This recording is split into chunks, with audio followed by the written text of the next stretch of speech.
മനുഷ്യന്റെ ഓർമ്മശക്തി അവർ ഡിജിറ്റൽ ഡാറ്റയിൽ അവർ പറയുന്നത് 2.5 മില്യൺ GB ആണ്. അതായത് 25 ലക്ഷം GB ആണ് മനുഷ്യന്റെ മെമ്മറി കപ്പാസിറ്റി.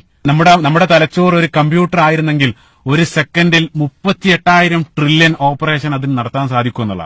38,000 ട്രില്യൺ, 1 ട്രില്യൺ എന്ന് വെച്ചാൽ 1,00,000 കോടിയാണ്.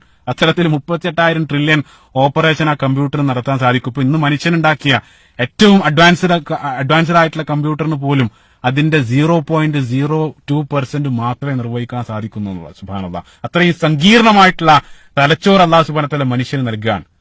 എന്തിനാണ് നൽകിയതെന്ന് വെച്ചാൽ ഈ സങ്കീർണമായിട്ടുള്ള ഈ പ്രപഞ്ചത്തെ അല്ലാഹു സുബ്ഹാനഹു വ തആലയുടെ സൃഷ്ടികളെ പഠിക്കാനും അള്ളാഹുവിലേക്ക് എത്തിച്ചേരാനും അങ്ങനെ അള്ളാഹുവിനെ അറിഞ്ഞ് അവന്റെ ഗ്രന്ഥത്തെ അറിഞ്ഞ് അവനിലേക്ക് അല്ലെങ്കിൽ അവന് ജീവിതം സമർപ്പിക്കാൻ വേണ്ടിയിട്ടാണ് ഈ ഒരു സങ്കീർണമായിട്ടുള്ള ഒരു ഉപകരണം അല്ലാഹു സുബ്ഹാനഹു വ തആല നമുക്ക് നൽകിയിട്ടുള്ളത്. സുബ്ഹാനല്ലാഹ്, ആ തലച്ചോറ് മാത്രമല്ല മറ്റുള്ള സംവിധാനങ്ങൾ. ഇപ്പൊ ലോകത്തുള്ള മൊത്തം ഡിജിറ്റൽ ഡാറ്റ, അതായത് ഇന്നുള്ള ഫേസ്ബുക്ക്